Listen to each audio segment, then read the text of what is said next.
Work hard, play hard sounds good, right? It's catchy, it's a Wiz Khalifa anthem for go-getters and hustlers. Companies like to use it to describe their work culture. Who doesn't want to have fun at their job?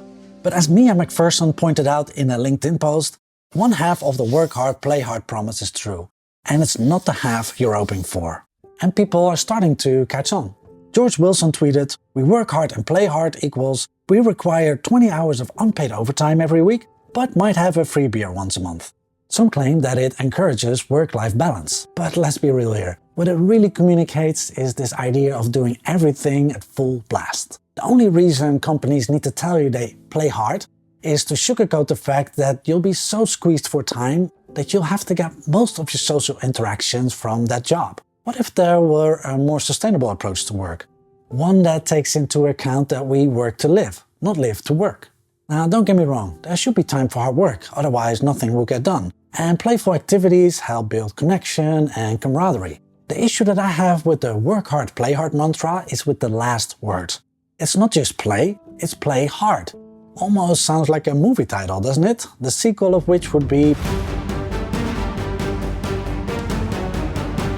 In the absence of a truly supportive work culture, organizations that pride themselves in working and playing hard opt for the perception of fun.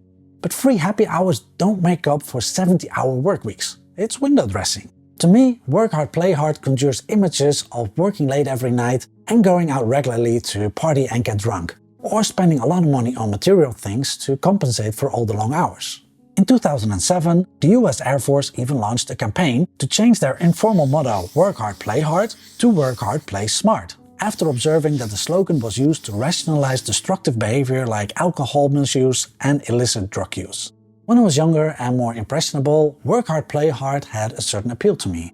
As a young lawyer, I felt like I was living a John Grisham novel, with the long hours, after-work drinks with colleagues, taking business calls on holidays and never really disconnecting, but I did a 180 on that. More and more people are rebelling against this way of working, reclaiming control of their time instead. Just look at the growing popularity of the slow living movement, as well as recent work trends like quiet quitting and presenteeism. There's no space for rest in work hard, play hard. Instead of recharging, there's the assumption that you're always in motion. Everything has to be hard. There's no balance, and that's not healthy. Work is a transactional relationship, a job, a means to an end. We trade our time for money, so we can support the rest of our life. But somewhere down the line, we were told that certain jobs are dream jobs, or even a calling, and that our colleagues are family. And that's where the trouble starts. Talent acquisition consultant Kirsten Gregs pointed out that saying your company has a work hard, play hard attitude can often be an indication of a burnout culture. And working long hours can even increase your risk of dying. According to a global analysis by the World Health Organization, working 55 or more hours per week is associated with an estimate 35% higher risk of a stroke and a 17% higher risk of dying from heart disease, compared to working 35 to 40 hours a week.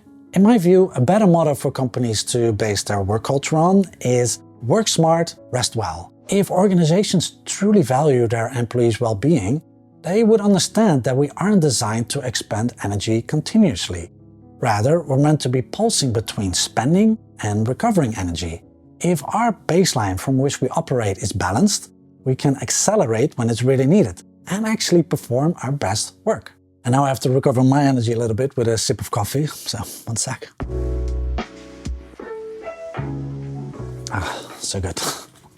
So I know the story of a lawyer who worked long and hard to close a deal. And while the ink on the notarized deed was still drying, her boss walked into a room all excited to announce a new big deal to work on for the next couple of months.